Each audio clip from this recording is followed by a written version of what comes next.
we have a podcast. Diving deep into all things Texans, both on and off the field. Here's Sean Pendergast and Pro Football Hall of Famer, the General, John McClain. Welcome to Houtopia.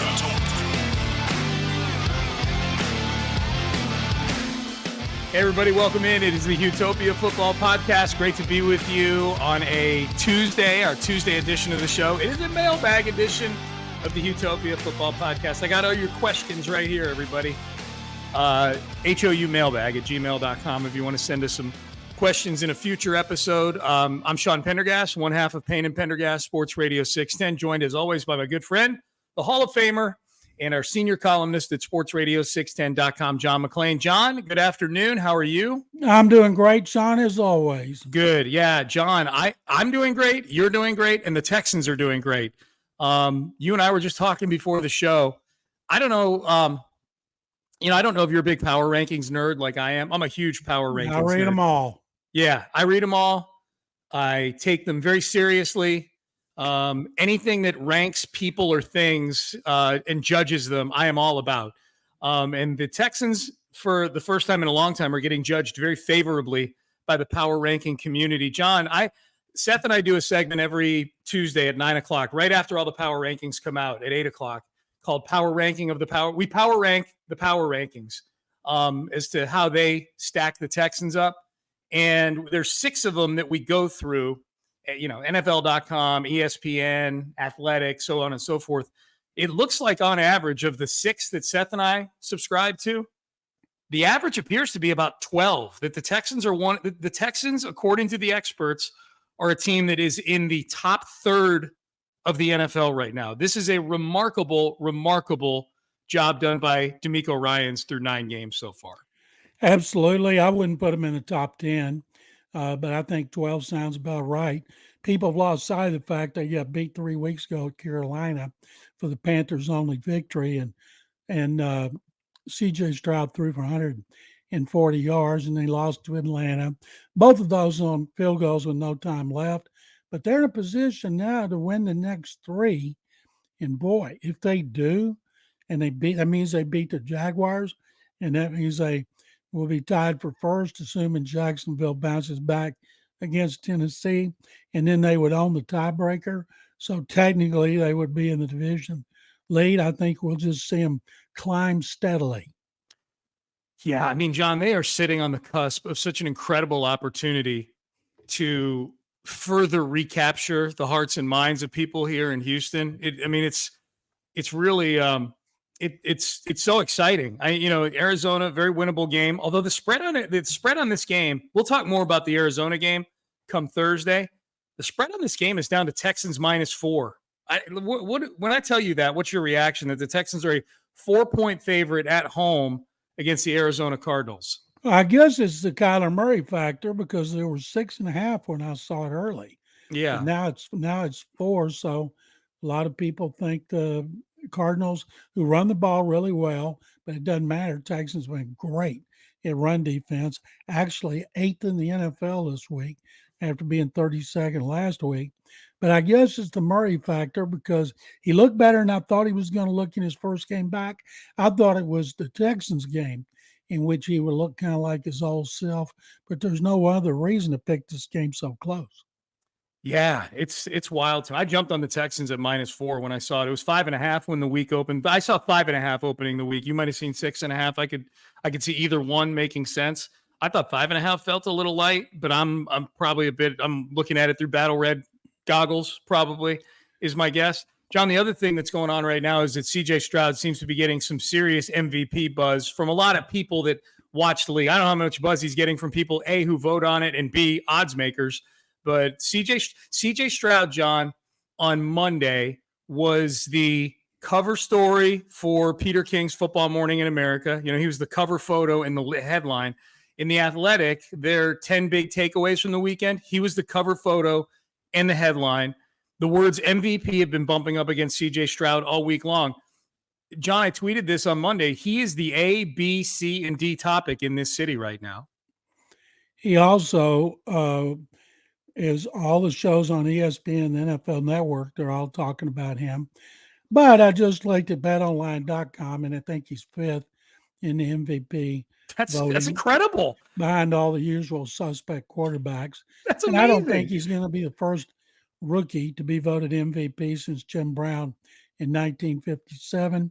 And people forget he threw for 140 yards 3 weeks ago because he's engineered the 2 comebacks, and he's been great these last 2 games. And it doesn't matter who's in, who's out of the lineup. He's helping make everybody look good. But it is astonishing when you think about where this team was after it was 0-2. And I noticed, I think it's betonline.com that sends out the odds going back to the offseason, start of the season, and each week. And when the Texans were 0-2, their odds were 500 to 1 on the winning the Super Bowl. And now I think it's 66 to 1. Yeah. I mean, they're a frisky dark horse team right now, I think. You know, John, I call them tiny little signs of progress. You know that. You know, hey, are they in the hunt on the graphic, you know, for the playoffs? That was going to be one of my signs of progress this year. You know, are we talking about them being flexed into a primetime game? That's a tiny little sign of progress. Today's tiny little sign of progress, John, I'm watching First Take on the TV in the studio at Sports Radio 610 this morning while Seth and I are doing Payne and Pendergast. And the topic, which, you know, as you know, they put as it's a caption across the bottom. It says, who can threaten the Chiefs? And the graphic has pictures of, you know, 5 or 6 quarterbacks kind of holding the ball like this, getting ready to throw the ball. Who was one of those quarterbacks? C.J. Stroud. C.J. Stroud, baby. Yeah, C.J. Stroud. Right now, they're in the playoffs. Buffalo. Absolutely. The quarterbacks were like Tua, Josh Allen, C.J. Stroud, Lamar Jackson. Like, that's where we are. I'm going to tell you who wasn't up there. Zach Wilson, Russell Wilson, Gardner Minshew, Mac Jones. Like, you know, that's where the Texans, that's the pool the Texans have been swimming in the last couple of years. They're adult swim now, John. They're in the adult pool now. They're in the deep end. That's it, baby. That's it. All right, John, you got some general news and notes for the people? I do. I got 5 of them here. Let's do it. The Texans just had a game in which C.J. Stroud, Devin Singletary, and Noah Brown, who's been an incredible surprise, had at least 350 yards passing, 150 receiving, 150 rushing for the first time since 1998, when Peyton Manning was a rookie for the Colts, and he threw for 350. Marshall Faulk ran for at least 150, and the wide receiver shocked me. I thought it would be Marvin Harrison, who would have been in his second year, but it wasn't. Do you know who it is? If you've seen Torrance Marshall, I saw this stat. Torrance Small. Torrance Small. Okay, someone put Torrance Marshall. Torrance Small. They got that one mixed up with Terrence Marshall. I guess. Yeah. Small.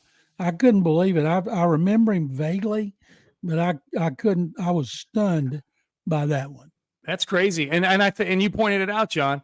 That's not the last time it happened involving a rookie quarterback. That's the last time it happened, period. It just so happens that was Peyton Manning's rookie year. By the way, that happened in Peyton Manning's rookie year, and the Colts weren't nearly in Peyton's rookie year what the Texans are in C.J. Stroud's rookie year. That was a bad Colts team. 41 more games than the Colts won when Peyton was a rookie, and I don't think Stroud's going to come close to Manning's rookie interceptions of 28. How many was it? 28. Can you imagine? I was covering the NFL then, and I remember when Tony Dungy took over, I was doing a story with him, and I was with him, and he said, first thing I got to do is get with Peyton Manning and get him to cut back on those interceptions, and he did. He did. Did he ever? He ever? The second one is you go back 40 years, and he's the only rookie quarterback to engineer back-to-back come from behind victories in the last 2 minutes. So say that again. He's the only rookie to engineer back-to-back comeback drives victories in the last 2 minutes in the last 40 years. Yeah, John, he's got the it factor, man. Like it's 9 games, so I've caveat everything with it's 9 games. But I have rooted for so many teams that don't have guys like this at quarterback. Like I've watched Tom Brady and Peyton Manning and, guys like that through the years, just where the guys where you watch, and if you're on the other side, you just know it's coming. You know what I mean? It's like you're at the doctor's office. Like, it's like, okay, let's go. Get the rubber glove out. I know it's coming here. All right. I know it's coming. And that's what CJ Stroud is so far this season. John, he really should have 3 if the Texans could get off the field against Atlanta. This really all started. This part of CJ Stroud's repertoire really started week 5 in that Atlanta game where he drove the team down and hit Dalton Schultz for that go-ahead touchdown on a play that he drew up. So, yeah, that was the next one. Yeah, let's keep going. Keep the notes coming. Involving Noah Brown.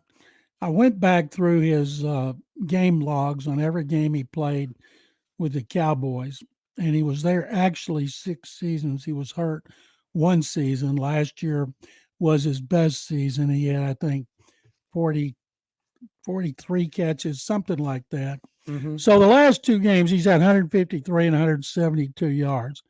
He never had a 100-yard game with the Cowboys. The best he ever did was 91 yards last season, and he beat Cincinnati. And then the next best he ever had, 85 yards against the Texans. That must have gotten Nick Caserio's attention because in that game against the Texans, 4 catches, 85 yards. Remember, the Cowboys barely won, and he averaged 21.2 yards per catch. It's what he has done since he came back from being injured, but mainly these last 2 games, he's open, and that last play he made to break the tackles and get another 10 yards, that was just so big by Noah Brown, who is in the last year of his contract. Yeah, he's in the only year of his contract. It was a 1-year deal. Like these 1-year guys that Nick signed, Noah Brown, 1 year, $2.6 million. Dalton Schultz, 1 year, $6.5 million, something like that. Sheldon Rankins, 1 year, just under $10 million. Denzel Perryman, 1 year, $2.5 million, something like that. Devin Singletary, 1 year, $2.75 million. I'm missing one. Oh, Shaquille Griffin, huge pick in that last game. 1 year, $3.5 million. Nick has hit it out of the ballpark with his veteran 1-year signings. And it's going to be fascinating to see 2 things. One, how many of these guys he brings back? Like, how many of these guys want to come back on fairly cheap 1 year, maybe 2-year cheap deals just to be part of this whole thing? Because there clearly is something special going on with this team right now. 2, what does Nick Caserio look like shopping in the Dior aisles of free agency outside of the Texans building? You know what I mean? Like he's given big contracts out, but it's to guys that we're familiar with that are already in the building. He's going to have enough cap space, John, that if they feel there's a huge need, if there's a big defensive tackle on the free agency market this year, like Javon Hargrave was last year, does Nick go spending on that? Does he bring that person in? How does he do spending the big bucks on free agents that are true, like bring in from another team free agency? I'm really, really intrigued to see how that goes because, as you point out, with Noah Brown and others, he's hit it out of the park this year. I'm writing a column on if Ryans is a candidate for Coach of the Year and Stroud MVP, why not Caserio for Executive? I agree. Year. I agree. Devin Singletary carried the ball 30 times. Last time Texans had a running back carry the ball 30 times. Alfred Blue, 2015. What? Alfred Blue carried the ball 30 times in a game. John, who was it against? I think it was at Cleveland, and he had over 100 yards. Okay. He was a workhorse.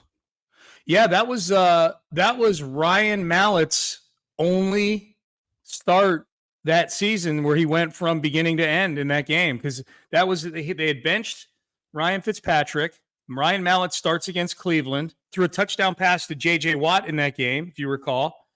And then the next week against Cincinnati, he tore his pectoral muscle, and he was done after 2 starts. Yeah, that was Alfred Blue carrying the ball 30 times. John, you and I lived in a world and covered a team in which Alfred Blue was carrying the ball 30 times in a game. That's brutal. He did, and they finished 9-7 in Bill O'Brien's second season. Now, the highest, according to Pro Football Focus, the highest graded player the Texans had in Sunday's game, and they had a lot of players that played great, was Sheldon Rankins coming back from an injury. He had a grade of 93.8, and that was the highest for any Texan. And I was kind of surprised some of the others were as low, but his was 93.8. He played great. It's 3 sacks. Most of his career. Last time the Texans had a player with 3 sacks was J.J. Watt in 2018 when he was on his way to 16 that season. John, Sheldon Rankins looked like Aaron Donald on Sunday. He did, didn't he?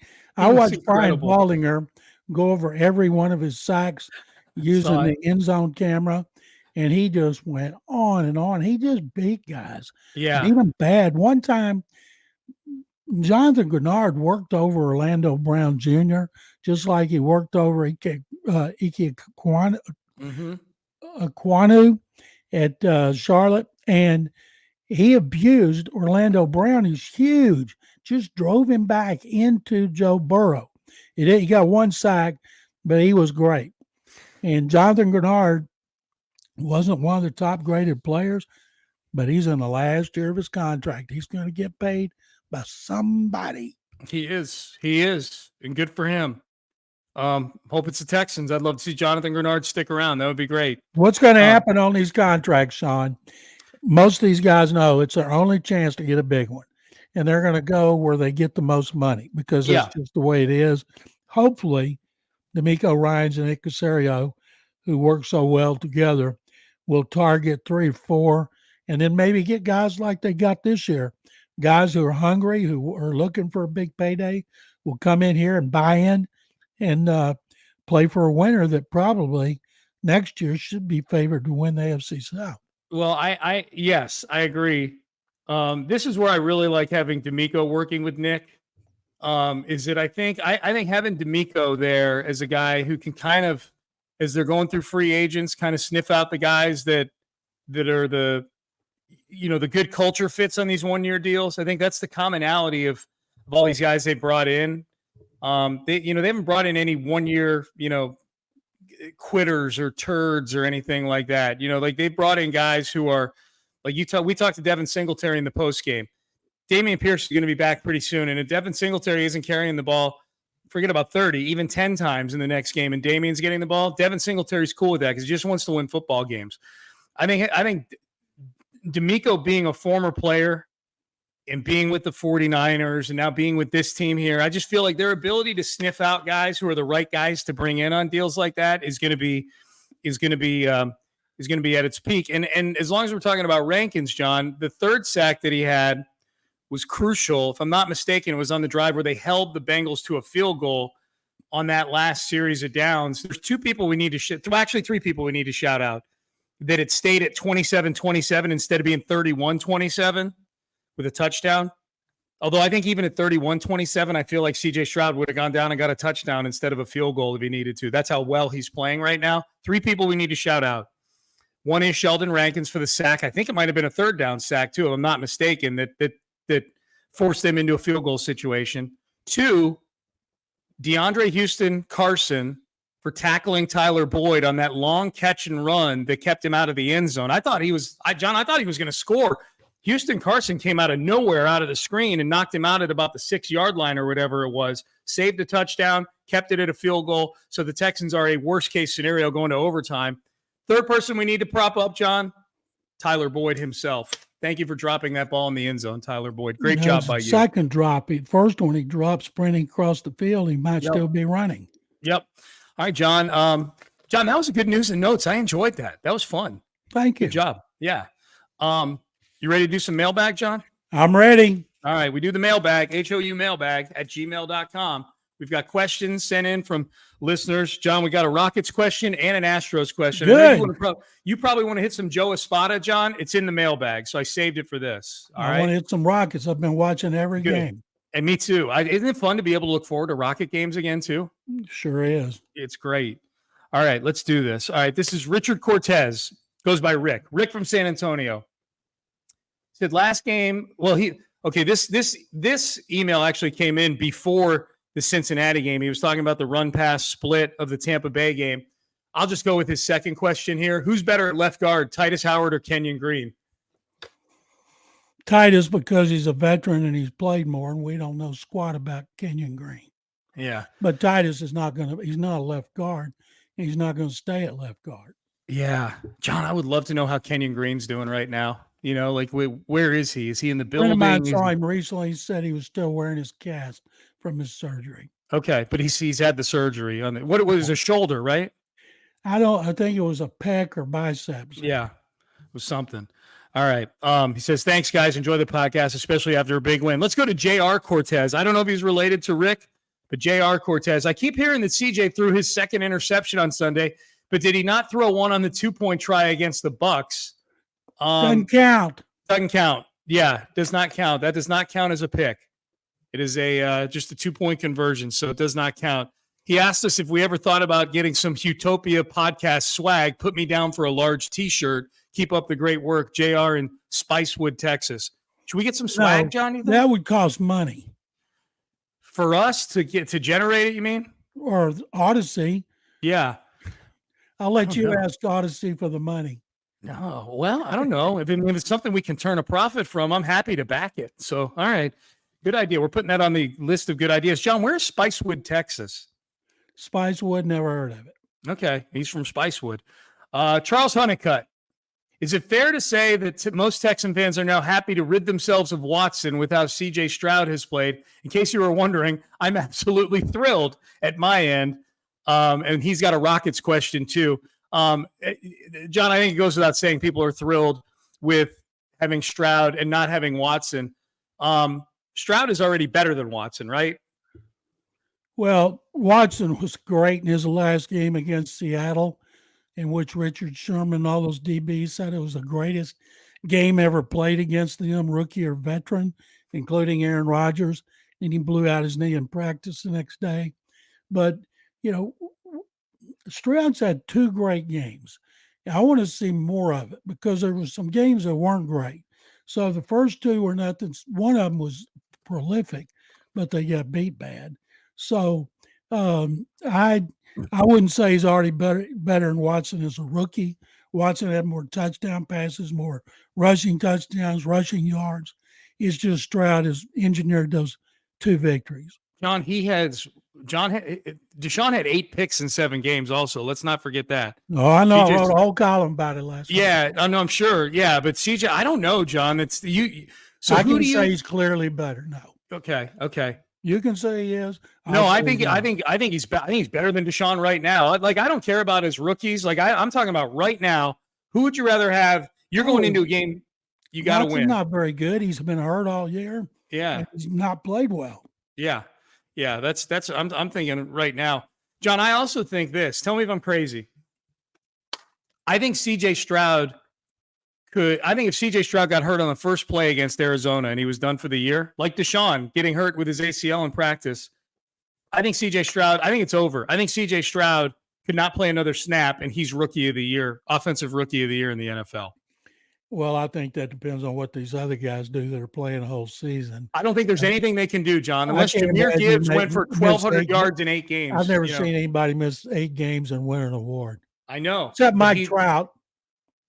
Well, yeah. I mean, well, and like Shohei missed a month. He's going to win MVP going away this week. Trout misses half the season. He gets the MVP. Yeah. No, but John got it over Bregman was preposterous. But CJ's having that kind of year. Like, this is a rookie year like we've never seen before in certain aspects of it, and his ability to protect the football while attacking downfield. We've never seen anything like this before.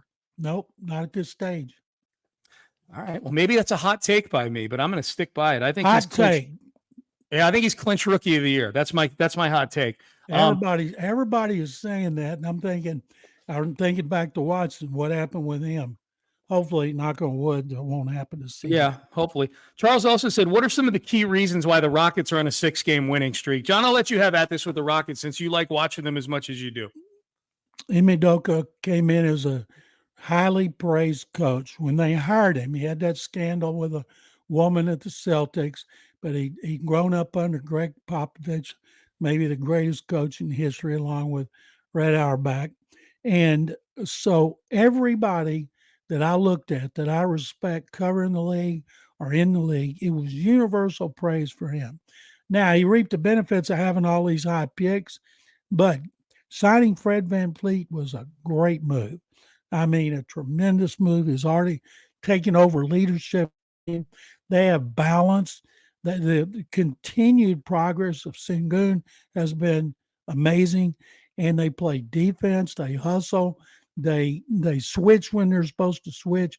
They're just like the Texans. They are a well-coached team. They just kill the Lakers, and then they come back and they beat the Nuggets, the defending champion, who came to the Toyota Center with one defeat. John, they beat the Nuggets the same day the Texans beat the Bengals.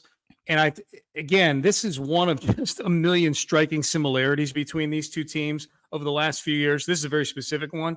The same day where the Texans beat the Bengals, and they really beat them from beginning to end, except they let them back in the game at the end of the game. The Rockets did the same thing with the Nuggets on Sunday night. Like the Rockets were winning that game pretty much all night, especially from about the time, like the middle of the third quarter on. The Rockets were winning by double digits for a lot of the second half of that game. And then they just, they miss a foul shot, and down comes Jokic, and he hits a three. They start bombing away. Reggie Jackson hits a three. And next thing you know, it's a 1-point game, and the Rockets are able to hold them off, much the same way the Texans were able to come back and kick a field goal and beat the Bengals. It's really like, it's almost like written by a Hollywood scriptwriter, the similarities between the Texans and the Rockets over the last few years. It's really incredible. Kind of mirror images of each other. 100%. Failure and now success. Yeah, it's a really, really cool thing. All right, John, our guy Wale is emailing us. You ready? Ready. Hey, guys, over the past few years, it's been the custom to link the Texans' performance to the phrase, bad teams make bad mistakes. I think it's safe to say we're in the phase of Texans will make them pay. When the opponents make mistakes, specifically Tyler Boyd's drop from the last game, Stroud and the Texans will make them regret it. I'm so happy for this team. I know the defense did well against the Bengals. I'm still sick of the missed tackles. I don't know if that could hold up for the playoffs. In my estimation, the Texans are bound for the AFC Championship game within 3 years, a Super Bowl appearance within 5 years. This team is truly for real. Thanks for all the great content. John, out of all that email right there, the part that I wanted to get your thoughts on is, and really it's really just to revel in something. It is really cool to be on the other end of team makes crucial error that should close out a game, and the other team pounces on it. Tyler Boyd doesn't catch that touchdown pass. What happens? CJ Stroud pounces on it and goes down and gets a field goal and makes you pay. And I think Eddie caught it, like you mentioned earlier, based on what we saw the previous week against the Bucs. He might take him straight down the field and throw him the winning touchdown pass. Yeah. Thing about this situation, when you can learn a lesson, when the coaches can teach a lesson, okay, see what happened here when it's 27-17 and when you let them get back in the game, but you teach it after a win. As D'Amico said, we got a lot to clean up, but it's easier after a win. That's a valuable lesson. Next time they're in that situation, they're going to all be confident. Watson can lead them down the field, and they will learn from their mistakes, especially Watson throwing his worst pass of the season that was intercepted. And Stroud. I'm sorry. I keep saying Watson. And another thing, I thought it was a terrible call by the official. When Gene Steratore said it was going to be over, the expert, former one of the best NFL officials, the analyst, I can't remember who, Trent Green, Kevin Harlan, they said it's going to be overturned. A ball goes 10 yards down the field in the air, and they call it a fumble. I thought that was a terrible call. Fortunately, the defense made sure that neither Stroud fumble was capitalized on. Yep. Yeah, that's in the defense. That the Texans defense played such a better game than the final score makes it look like. You know what I mean? 30-27 makes it look like it was a shootout. The Texans defense was outstanding, I thought, given the opponent. They were really good. All right, John, our guy Joe Q, he's back in the mailbag. Can you and John break down the AFC South in terms of performance versus expectations and the Texans' chances of running it 4-0 the rest of the year? I believe if we go 5-1 in the division, we'll win the division, even if we have another hiccup like the Panthers one or two like that outside of the division. John, what do you think the chances are of the Texans going 4-0 in the division the rest of the way? They got 2 against the Titans, 1 against the Colts, 1 against the Jaguars. Titans are going to be going against Will Levis as long as he's healthy. They could win both of those games. The Colts, the last game, Gardner Minshew came off the bench and carved them up. He's done that before. I'm going to say they'll go 3-1 and lose. Yeah, I think so too. I don't want to get too far ahead of ourselves and think that the Texans are 5-4 and they're going to finish 13-4 or something like that. Even though I think they could win, like in a vacuum, they could win each of these games. There's no question. There's not a single game on the schedule the rest of the way that looks like this Bengals game did this past week. Where you're going in as a touchdown underdog on the road. There's nothing that with C.J. Stroud. That's the big caveat. With Stroud at quarterback, there's none of these games that look like individually you should be fearing anything, but it's the NFL. They're going to lose a couple of these at least along the way. They're 5-4. Like for me to go, they're going to lose a couple of these at least. They lose a couple and they're 11-6, and that is Coach of the Year material for DeMeco Ryans. At 11-6. There was a benchmark. It seemed to be they were awful against the Panthers. They lose to Bryce Young, and afterward, Watson talked about he wanted more explosive plays, and now they lead the NFL in explosive plays. Bobby Slowick, it can't just be the coverage because they've had different coverage against Tampa and Cincinnati, but it had to be a change of philosophy where he said, okay, I trust you. We're going to start throwing the ball down the field more. And what amazes me about what's happened, Nico Collins catches a lot of balls and breaks tackles. He's got guys around him. Noah Brown gets open. He has done a tremendous job of getting open. Those two guys with Tank Dell, those two big guys, Brown's 6'2", 215. Nico told me he's up to 220. He's 6'4", and then Tank Dell. And so that passing game is going to be prolific. And you said after you guys had Devin Singletary on the post game that if he carries 10 times this game, he won't be unhappy. Well, I will be. Fans will be. Everybody will be if he only carries 10 times because he ought to be the starting back, whether Dameon Pierce is healthy or not. All right, let's play this game then, John. They let's say they carry the ball as a team 30 times again, like they did with Devin by himself this past game, but Dameon's healthy. What do you want the split to be? 30 carries split between Devin Singletary and Dameon Pierce. What do you want? 20 and 10. 20 and 10. Wow. Okay. Singletary just ran for 150 yards. I know. Got himself in the history books with the immortal Alfred Blue.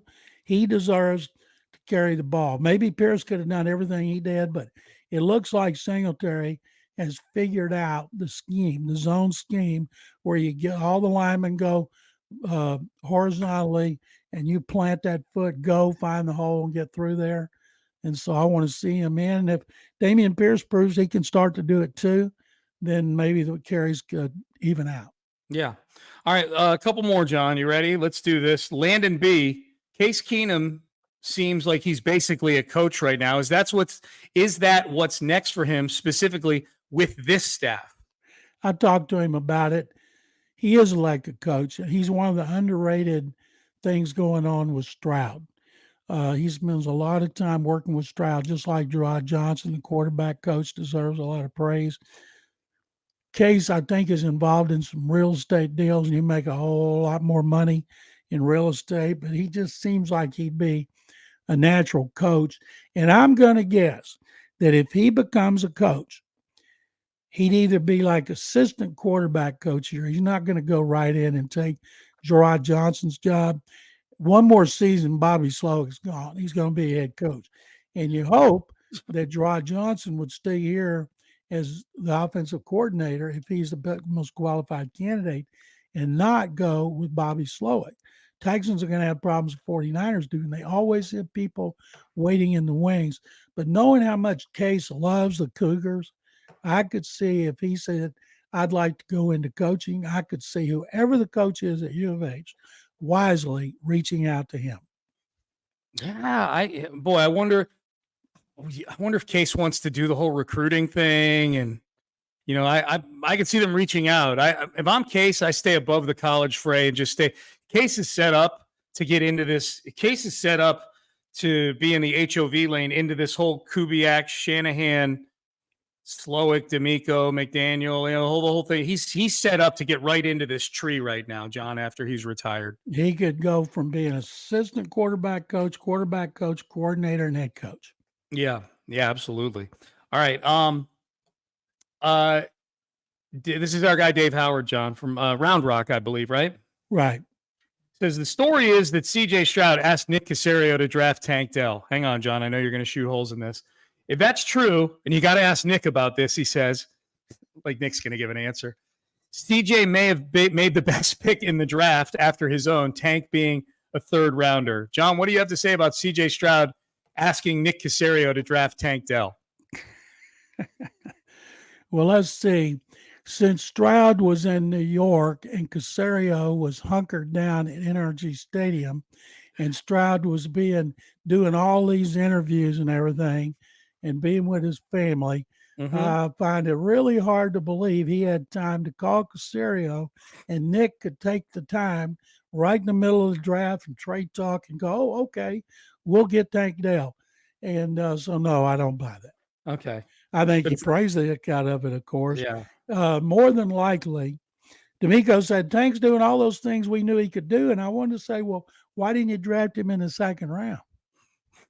Because they're playing poker, John. They knew he'd be there in the third. Could you see, amid everything going on in New York and everything going on in Energy Stadium on draft day and Stroud picking up the phone or texting. Oh, yeah. Nick's like, hang on, D'Amico. I got to take this. I got to take this call. It's CJ. Hang on. All right. Dave also says, and another thing, the alleged fumble on Stroud's incompletion, the first thing the officials should look at is which way the ball travels. If it goes forward, it is presumptively an incomplete pass as it's the force of the quarterback's arm propelling it forward. Simple physics, Dave says. And you're right, Dave. That was a terrible call. Yeah. I thought Tank Dell was a defenseless receiver when he got drilled in the ribs. I can't believe he came back and played the rest of that game. Just shows another indication of how tough he is. There was another helmet to helmet they didn't call against the Bengals. I thought overall the officiating was pretty bad. It was horrible. It was a really bad officiated game. We'd be talking about it more if the Texans lost. Last one, Michael and Sugarland. What do you guys think of the Astros promoting Joe Espada? Everybody that I know who covers the team and is around the team likes Joe Espada and wanted him to get the job. And the reason is twofold. When I was at spring training, I went before they started playing. I spent a week there watching coaches, players, just observing. And one of the things I noticed about Espada, great personality. Players were seeking him out to talk to him. He didn't have any certain position group. You know, he's responsible for putting together spring training. He's bench coach. He's bilingual. I like that. And he has respect. And he also doesn't have to come in, okay, I'm going to put my stamp on here. We're going to not do it the way you guys been doing it. We're going to do it this way. And I think it was the best possible hire.